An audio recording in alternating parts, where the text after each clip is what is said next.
de esta bendición. Muy bien, entonces vamos a la escritura, vamos a la enseñanza de esta tarde. Y acompáñenme en su Biblia a la carta de Pablo a los Efesios, capítulo 3. Efesios, capítulo 3.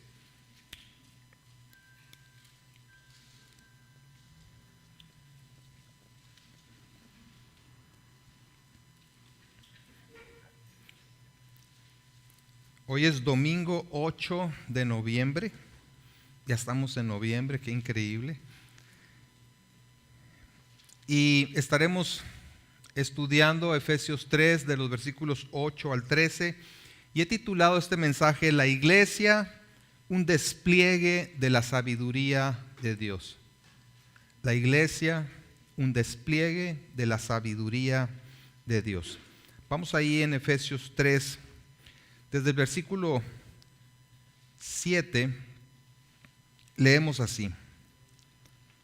Del cual yo fui hecho ministro por el don de la gracia de Dios que me ha sido dado según la operación de su poder.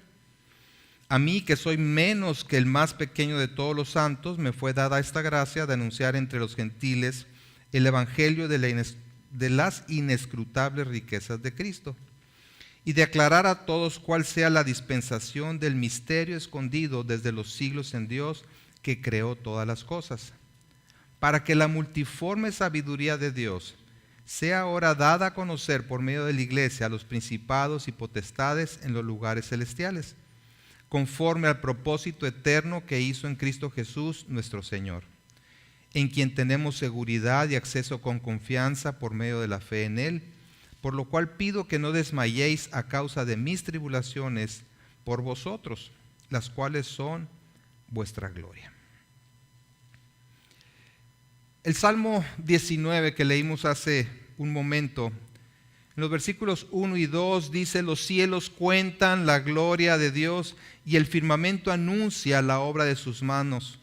Un día emite palabra a otro día y una noche a otra noche declara sabiduría. En otra versión, la Nueva Traducción Viviente dice: los cielos proclaman la gloria de Dios y el firmamento despliega la destreza de sus manos. Día tras día no cesan de hablar, noche tras noche lo dan a conocer. Así como la creación hace un despliegue de la gloria de Dios, es decir, da a conocer su enorme poder y su gran sabiduría, así también la iglesia, como nueva creación de Dios, revela la multiforme sabiduría de Dios tanto a los seres humanos como a los ángeles. Consideren lo que digo. Dios da a conocer su gran sabiduría por medio de la iglesia, tanto a los seres humanos como a los seres angelicales. Como se explicó la semana pasada, en esa sección de su carta a los Efesios, Pablo regresa al pensamiento central en toda la carta a los Efesios, que a través de él ha venido la revelación del misterio de la iglesia, es decir, la conformación de una nueva humanidad compuesta de personas redimidas, tanto de los judíos como de gentiles, del antiguo pueblo de Dios, o sea, Israel, como de las demás naciones. Pablo deja en claro que el secreto no revelado anteriormente, al cual llama misterio, tiene relación no meramente con la alianza de judíos y gentiles, o tal vez un acuerdo amigable para vivir juntos en paz, o aún una combinación externa o asociación, sino al contrario, con una completa y permanente fusión, una unión espiritual perfecta de elementos antes separados, antes antagónicos, en un organismo único, que es al que llama un solo y nuevo hombre. Dar a conocer esta verdad fue la comisión dada a Pablo, Y ahora corresponde a nosotros, a la iglesia de Cristo, perpetuar este mensaje. No solamente predicando el evangelio de las incalculables riquezas de la gracia de Cristo, sino por medio del testimonio de unidad entre nosotros. Debemos comprender que la iglesia no es un fin en sí mismo, sino un medio para un fin.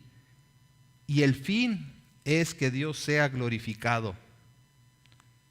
¿Cómo glorifica la iglesia a Dios?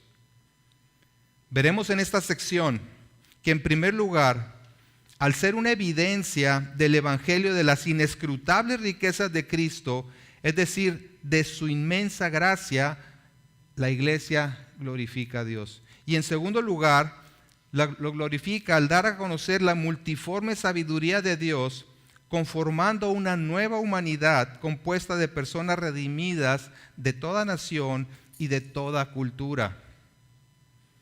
Es por medio de estas dos actividades, proclamar las buenas nuevas de las infinitas riquezas de Cristo y de dar a conocer la riqueza y la sabiduría de Dios en la conformación de la iglesia, que la iglesia hace un despliegue de la maravillosa sabiduría de Dios que impacte tanto al mundo natural como al mundo espiritual.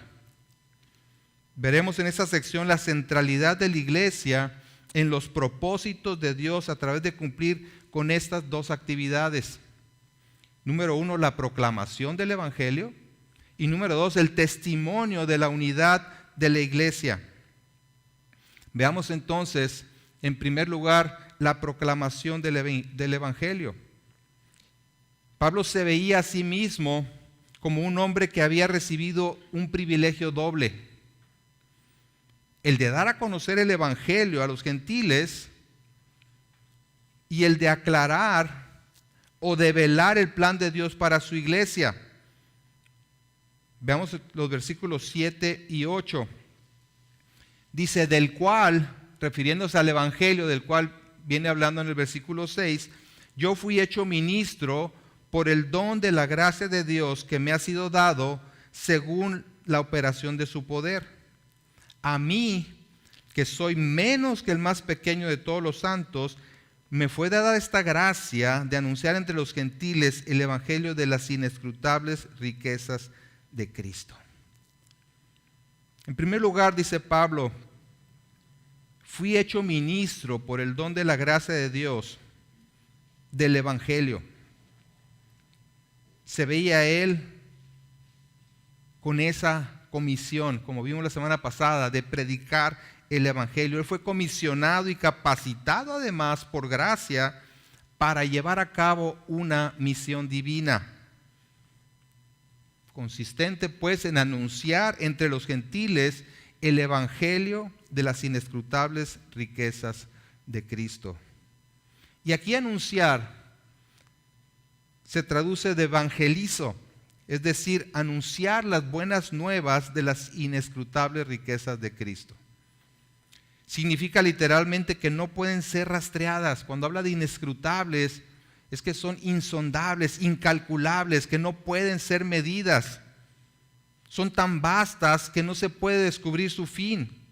Y habla precisamente de lo incalculable de las bendiciones de estar en Cristo. De hecho, Pablo inicia esta carta a los Efesios declarando, bendiciendo más bien a Dios por todas las bendiciones espirituales recibidas en Cristo en los lugares celestiales. Pablo entendía el gran privilegio que se le había concedido de dar a conocer el mensaje de salvación y todas las bendiciones derivadas de él. Simplemente él no podía dejar de anunciar esto, ya que para él mismo había sido una preciosa revelación. Veía su tarea como la de un instrumento de Dios escogido por gracia para transmitir la gracia a todos los demás, recibido por gracia y proclamado además conforme al poder eficaz de Dios. Este poder está ilustrado en la vida misma de Pablo. Dios lo salvó por gracia y le dio una administración, un servicio, un ministerio orientado principalmente a los gentiles. Pero Dios también le dio el poder para cumplir con este ministerio. Él estaba convencido de que las buenas nuevas le habían sido reveladas solo para que las comunicara. Lo dice claramente: de este evangelio llegué a ser servidor como regalo que Dios por su gracia me dio. Porque la palabra ministro en realidad quiere decir eso, servidor. Suena a veces muy rimbombante, ¿no? El ministro de Economía, el ministro de Relaciones Exteriores. Y esto se traduce en una palabra que quiere decir servidor. Es un servidor público asignado a una determinada área. Pablo sabía que él era un siervo de Cristo y se identifica así en cualquier oportunidad que él tiene. Se ve como un recipiente de la revelación de Dios y por lo tanto no se jacta de haber descubierto por sí mismo dicha revelación, ni siquiera de habérsela ganado por sus méritos. Lo dice en el versículo 8, dice que soy menos que el más pequeño de todos los santos. Tan indigno se sentía y se sabía de ser el recipiente de tan importante encomienda que se reconoce como menos que el más pequeño. ¿Ven el más pequeño de todos? Ah, pues yo estoy después de ese, dice. En un sentido comparativo, se ubica al final de la lista de los posibles instrumentos que Dios podría escoger para proclamar su verdad. ¿Estaba Pablo fingiendo humildad? Tomando en cuenta lo que Pablo hacía antes de ser llamado por el Señor, no considero que se tratara de hipocresía ni de autohumillación. Es profundamente consciente tanto de su propia falta de valor, porque había sido perseguidor de la iglesia. Cuando Cristo, recordemos esto, ¿verdad? Cuando Cristo lo encontró y lo llamó para servirle, Saulo, como se llamaba en aquel entonces, perseguía a los cristianos, que en esencia era perseguir al líder de los cristianos, a Jesucristo mismo. Y es lo que le dice Jesús en ese encuentro, en Hechos 9:5, y le dice, Pablo le dice, ¿quién eres, Señor? Y le dijo, yo soy Jesús a quien tú persigues. Imagínense, él persiguiendo a los cristianos y se le aparece el Señor, le dice, no es a ellos a los que estás persiguiendo, es a mí a quien me estás persiguiendo. En 1 Corintios 15:9 dice Pablo algo relacionado, porque yo soy el más pequeño de los apóstoles, que no soy digno de ser llamado apóstol porque perseguí a la iglesia de Dios. Además, un buen indicador de que su modestia no era ni fingida ni hipócrita es que no le impedía llevar a cabo su tarea. Una modestia fingida es un justificante para no hacer lo que uno debe hacer. Como cuando decimos, no, fíjate que yo no soy digno de predicar el evangelio porque, pues no, ¿yo quién soy para predicarlo? No, yo no puedo ir a hacer eso en nombre del Señor porque, pues, ¿quién soy yo para hacerlo? Esa sí es una falsa modestia. Pablo estaba plenamente consciente de que el Señor no lo necesitaba a él, que se lo había escogido a él, había sido por su gracia, además un enorme privilegio que le concedía al perseguidor de Cristo, ahora lo convierte en el proclamador de Cristo, del Evangelio de la gracia. Él se sabía como el menos indicado para servirlo. Sin embargo, lo había escogido para una importantísima misión y como respuesta a su gran misericordia, Pablo sirvió a Cristo con todo su corazón y fuerzas, sin importarle el costo de hacerlo.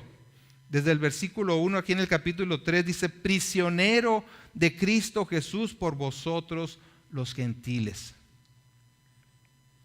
Así como Pablo, siempre debemos recordar que haber sido salvados es un regalo de parte de Dios y no algo que merecemos o de lo que somos nosotros dignos.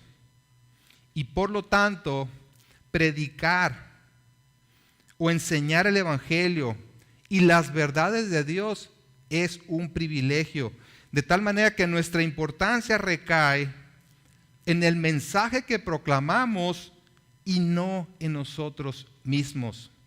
Como embajadores de Cristo, solamente lo representamos a Él. Muchas personas están más enfocadas en su propia importancia e influencia que en la tarea que tienen como predicadores del Evangelio. Olvidan que no se trata de obtener notoriedad, sino de hacer notar a Cristo, tal como lo hizo Juan el Bautista, quien dijo con respecto a Jesús: es necesario que Él crezca, pero que yo mengüe. Es decir, que yo venga a menos. Me tengo que ir haciendo chiquito para que los reflectores estén puestos en Jesús. Compartir nuestro testimonio, como decimos coloquialmente, no tiene nada que ver con nosotros, sino con lo que Dios ha hecho en nosotros y a pesar de nosotros. Se nos ha encomendado el mensaje del Evangelio para que lo compartamos a otros, no para quedarnos con él y atesorarlo de manera egoísta. Damos de gracia lo que recibimos de gracia, y es lo que nos está presentando aquí Pablo. El cristiano es un servidor escogido y capacitado por Dios en base solamente a su gracia.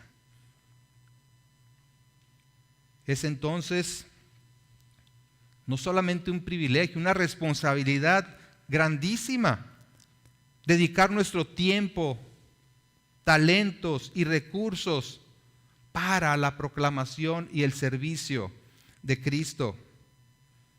Al igual que el apóstol, tenemos ese tesoro sobre el cual no debemos quedarnos callados. Y así como rápidamente corremos a publicar una buena experiencia, que puede ser desde un buen restaurante, una buena serie televisiva, una buena película o un lugar vacacional, así deberíamos correr a anunciar las inescrutables riquezas de Cristo. La segunda parte del ministerio privilegiado de Pablo consistía en aclarar o develar el plan de Dios acerca de su iglesia. Versículo 9 lo dice: y de aclarar a todos cuál sea la dispensación del misterio escondido desde los siglos en Dios, que creó todas las cosas. Y cuando habla aquí de aclarar, se traduce de una palabra en el original, fotizo, de donde viene fotografía, que significa sacar a luz o hacer que algo sea visiblemente claro. Es como el método tradicional de revelado fotográfico. Los más jóvenes ni siquiera saben, yo creo que a qué me refiero, ¿no? Ya están acostumbrados a que tomen una foto e inmediatamente la tienen, pero en los tiempos de Rodolfo, sí, había unas camaritas que se les ponía un negativo, se tomaba la foto y había que mandarla a revelar, a aclarar por medio de un proceso químico para sacar a relucir lo que estaba ahí velado, ¿verdad? Okay. A mí me lo platicó él, ¿sí? Algo que sí, a simple vista no se veía ahora, que no se veía, ahora lo podemos ver, ¿sí? La misión de Pablo tenía relación no solo con la proclamación del Evangelio, sino también con la iluminación de los ojos de los hombres, de modo que pudiesen ver cómo este Evangelio, aceptado por fe, obraba en los corazones de todos los hombres para conformar una nueva humanidad. De acuerdo con el versículo 8, el mensaje de Pablo es el evangelio de la salvación en Cristo. Y en el versículo 9, el mensaje es la conformación de la iglesia. Nos salvó para ponernos, como ha venido diciendo a través de su carta, dentro de la familia de Dios, el cuerpo de Cristo, el templo del Espíritu.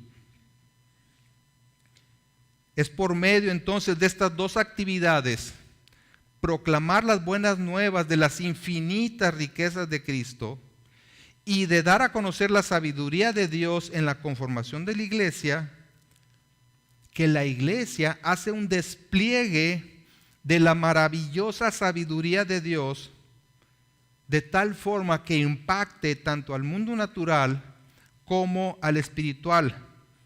Así que enseguida Pablo define ese propósito. En segundo lugar, entonces, tenemos que nuestra tarea es dar testimonio de la sabiduría de Dios. No solamente predicar el evangelio, sino dar testimonio de la sabiduría de Dios a través de la unidad de la iglesia. Dice el versículo 10 y el 11, para que la multiforme sabiduría de Dios sea ahora dada a conocer por medio de la iglesia, sea dada a conocer por medio de la iglesia a los principados y potestades en los lugares celestiales, conforme al propósito eterno que hizo en Cristo Jesús nuestro Señor. Además de ser el instrumento de Dios para salvar almas, el propósito de la iglesia es glorificar a Dios mediante la manifestación de su multiforme sabiduría.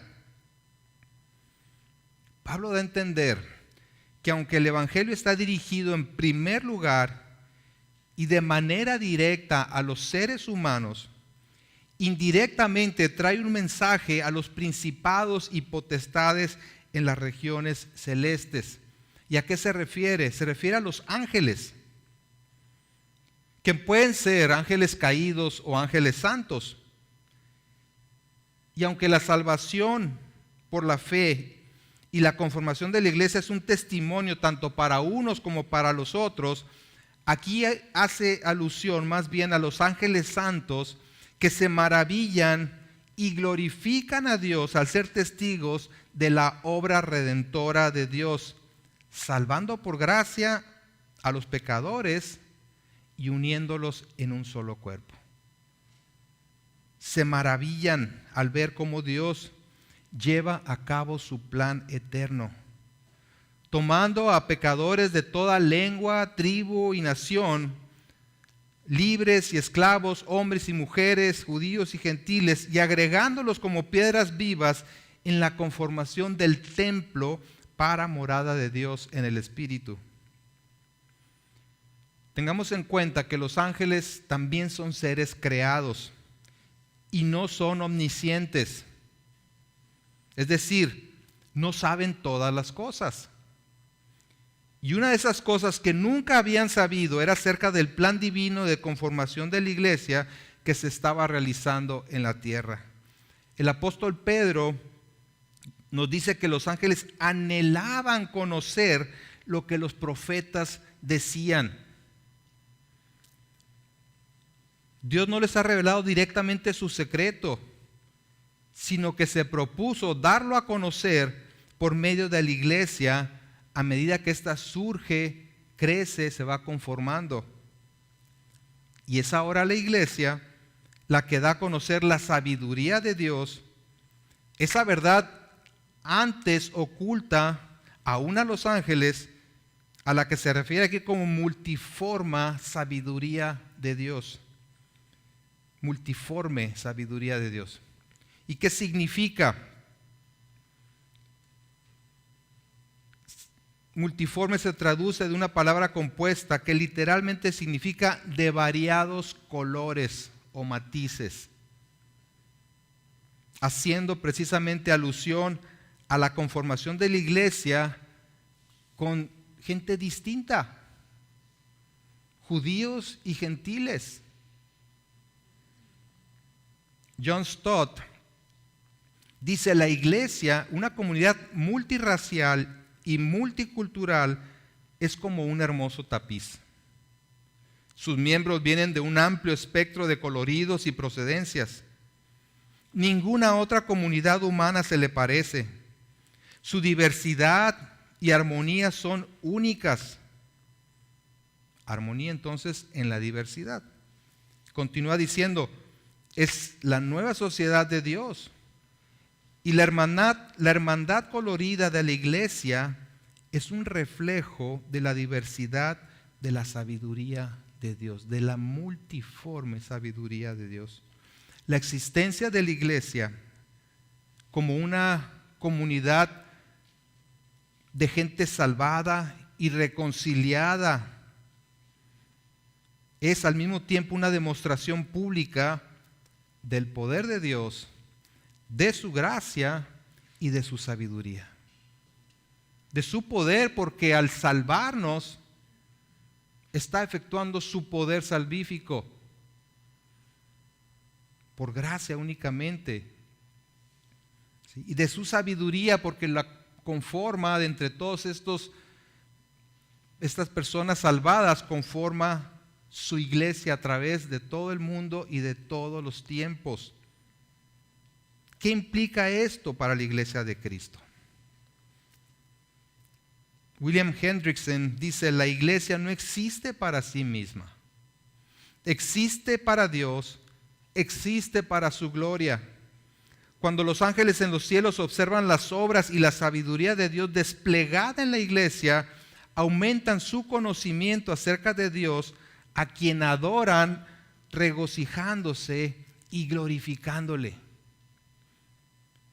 Somos, como iglesia de Cristo, solamente administradores de lo que antes era un secreto, pero que ahora ha sido develado, traído a la luz. Y estamos dando testimonio del propósito eterno que Jesús hizo en Cristo Jesús nuestro Señor. Así que nos corresponde no solamente dar a conocer el Evangelio de la gracia, sino modelarlo delante del mundo y de los ángeles que están en las regiones celestes. Por tanto, cuanto más vivamos en congruencia con el llamamiento recibido, tanto más el mundo y los ángeles estarán en condición de ver en nosotros la maravillosa sabiduría de Dios. Y ese es el llamado que hace el apóstol Pablo un poquito más adelante, al iniciar el capítulo 4, y que establece la pauta para la vida práctica en las relaciones como miembros de la familia de Dios. En el 4:1 dice: yo pues, preso en el Señor, os ruego que andéis como es digno de la vocación con que fuisteis llamados. Les ruego, dice, lo veremos más adelante, que se comporten de acuerdo al llamado que han recibido, que se comporten de acuerdo a lo que son, y ¡pum! Empieza, ¿no? Todo aquello concerniente a las relaciones dentro del cuerpo de Cristo. Un autor dice que una elevada meta de la iglesia es hacer manifiesta en su vida y carácter las excelencias de su Hacedor y Redentor, de modo que los principados y las autoridades celestes puedan ver esta sabiduría desplegada.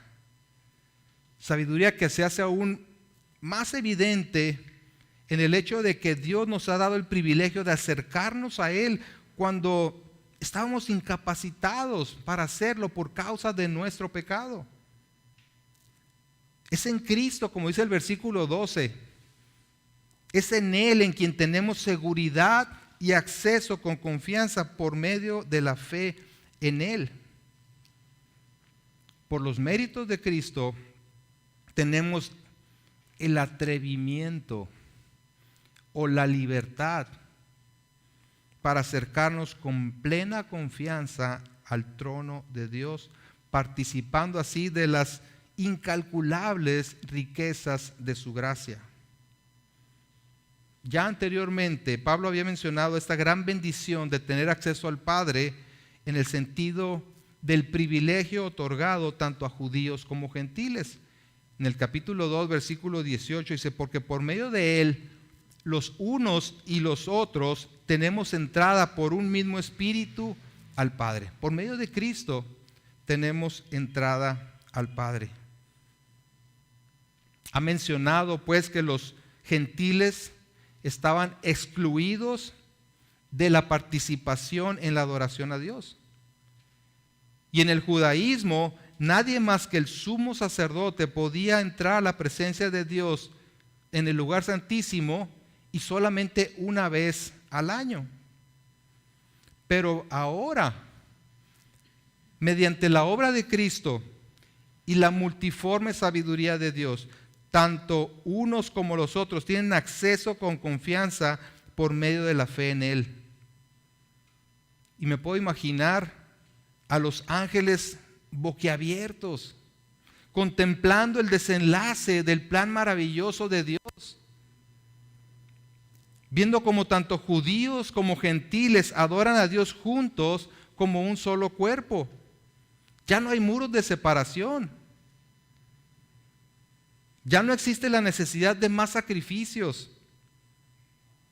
Ahora solo por la fe en el Cordero de Dios que quita el pecado del mundo, tenemos acceso con libertad, con confianza al trono de la gracia. Como dice en Hebreos, vamos al libro de Hebreos capítulo 9.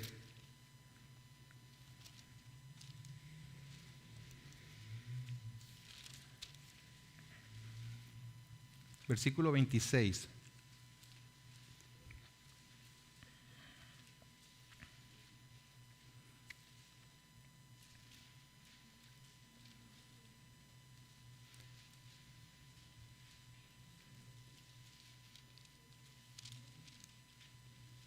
Dice, de otra manera, Hebreos 9:26.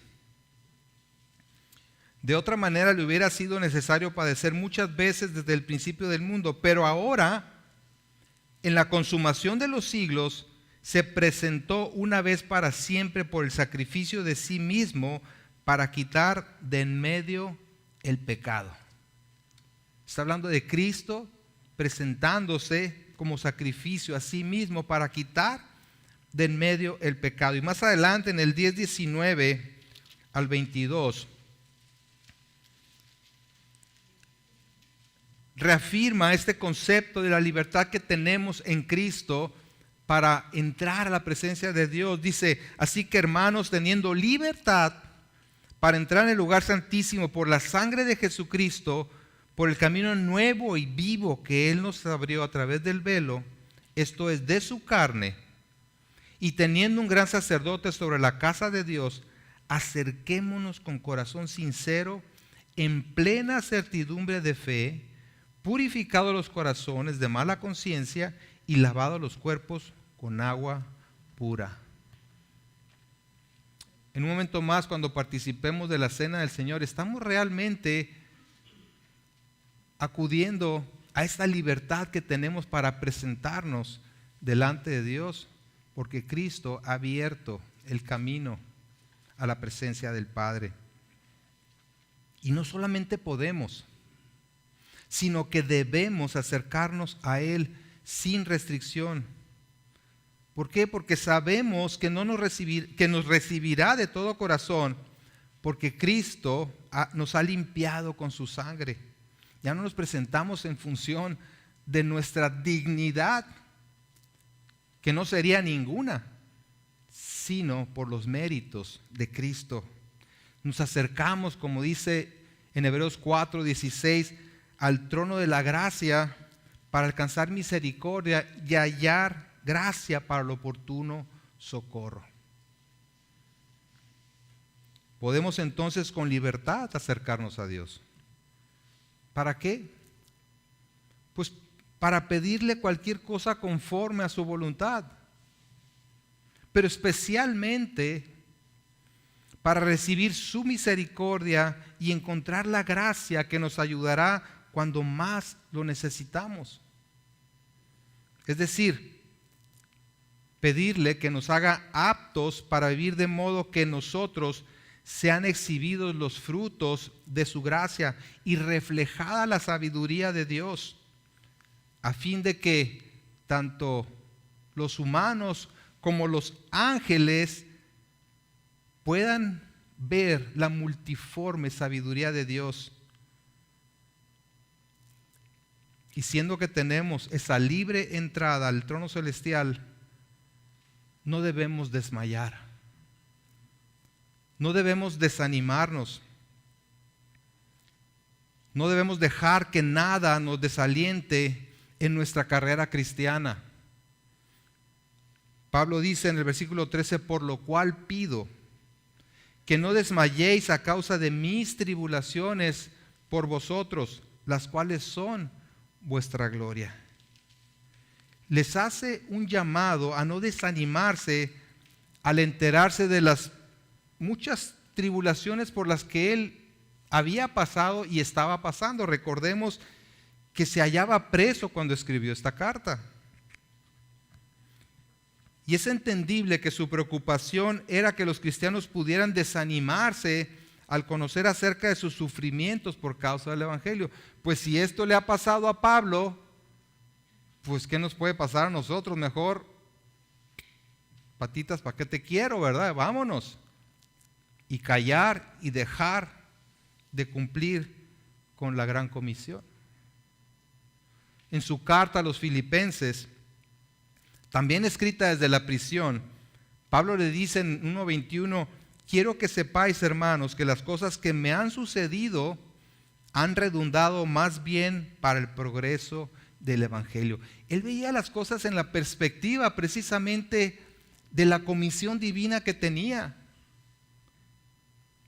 Él no se tiraba al suelo a lamentarse por las cosas negativas que le pasaban, sino decía, esto tiene que ser parte del propósito de Dios, parte de su plan divino para llevar el Evangelio hasta donde se tenga que llevar. Y les dice, no quiero que se preocupen por lo que he tenido que sufrir, porque si lo he hecho es para que ustedes conocieran el Evangelio.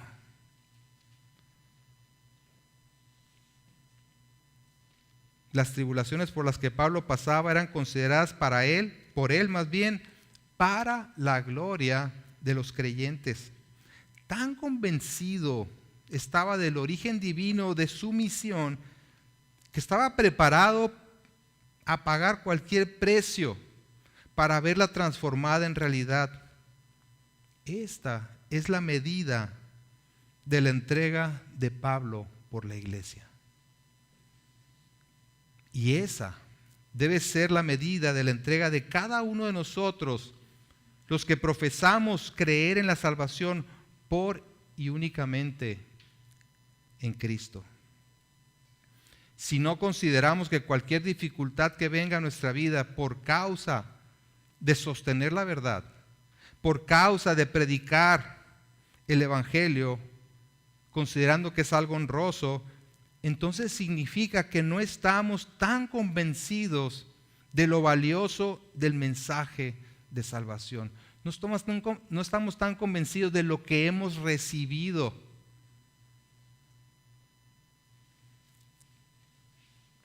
El Señor Jesús advirtió en varias ocasiones de las dificultades que atravesarían sus seguidores. En Mateo 5:11 dice, bienaventurados serán ustedes cuando por mi causa, y hay que dejarlo bien claro, es por mi causa, los insulten y persigan y mientan y digan contra ustedes toda clase de mal. Gócense y alégrense, porque en los cielos ya tienen ustedes un gran galardón. Pues así persiguieron a los profetas que vinieron antes que a ustedes. al igual que Pablo, tanto en lo individual como en lo plural, como iglesia, hemos sido llamados a proclamar el evangelio de las inescrutables riquezas de Cristo. Y esto lo hacemos haciendo un despliegue de la obra transformadora de Dios en cada uno de nosotros, que se refleja en la manera en la que nos relacionamos unos con otros. Y esto podríamos llevarlo a varios significados. En primer lugar, considerarnos privilegiados por formar parte del cuerpo de Cristo, que es su iglesia. Esto implica que no nos sentimos superiores a nadie, sino, como dice Pablo, sentirnos menos que los más pequeños. Si es por gracia, ¿qué mérito hay de nuestra parte? ¿Qué razón hay para cualquier jactancia? Número 2, si la iglesia es central para el propósito de Dios, también debe ser central para nuestra vida. Es decir, debemos ser miembros responsables de su iglesia en su formato local, haciendo en conjunto un despliegue de la multiforme sabiduría de Dios. No existe, no puede existir en un verdadero creyente esa actitud de decir, no, mira, yo con Dios todo, pero con la iglesia, ahí sí, nada. ¿Verdad? Estoy decepcionado de la iglesia. Me da flojera tratar con tantas dificultades, con gente tan difícil, con tantos problemas. Si comprendemos ese privilegio que tenemos de haber sido incrustados, ¿verdad?, en el cuerpo de Cristo, por su gracia, lo menos que podemos hacer es valorar ese recurso tan precioso que Dios ha unido en la iglesia. Número 3, nuestras relaciones deben estar basadas en el amor de Cristo, en su gracia, en su perdón, y no verse afectadas por rivalidades, celos, contiendas o inclusive un compañerismo frío y superficial. Número 4, debemos mostrarnos al mundo como una familia donde el amor prevalece, donde el perdón es un reflejo de sabernos perdonados por Cristo y que nos esforzamos en la gracia para presentarnos como un templo santo para morada de Dios. Y número 5, que estamos dispuestos a sufrir por causa del Evangelio, no desanimándonos por las dificultades que conlleva sustentar la verdad de Dios, considerando un privilegio sufrir por Cristo. Si tomamos en cuenta los sufrimientos de alguien como Pablo, ¿qué sufrimientos tenemos nosotros realmente? Por causa del Evangelio estoy hablando. A veces nos desanimamos porque alguien nos hace una mala cara, porque rechaza nuestro mensaje, porque nos critican por ser cristianos, por cosas insignificantes realmente. Cuando vemos a esos héroes de la fe que tenían todo en contra y aún así perseveraban. Que Dios nos dé mayor gracia para que podamos perseverar. Vale la pena entonces preguntarnos de qué maneras estoy o estamos contribuyendo al despliegue de la gran sabiduría de Dios. Esa es una pregunta para ti, para mí, para todos como iglesia. ¿De qué maneras estoy contribuyendo o dejando de contribuir al despliegue de la gran sabiduría de Dios? ¿O de qué maneras estoy afectando el testimonio de su gracia?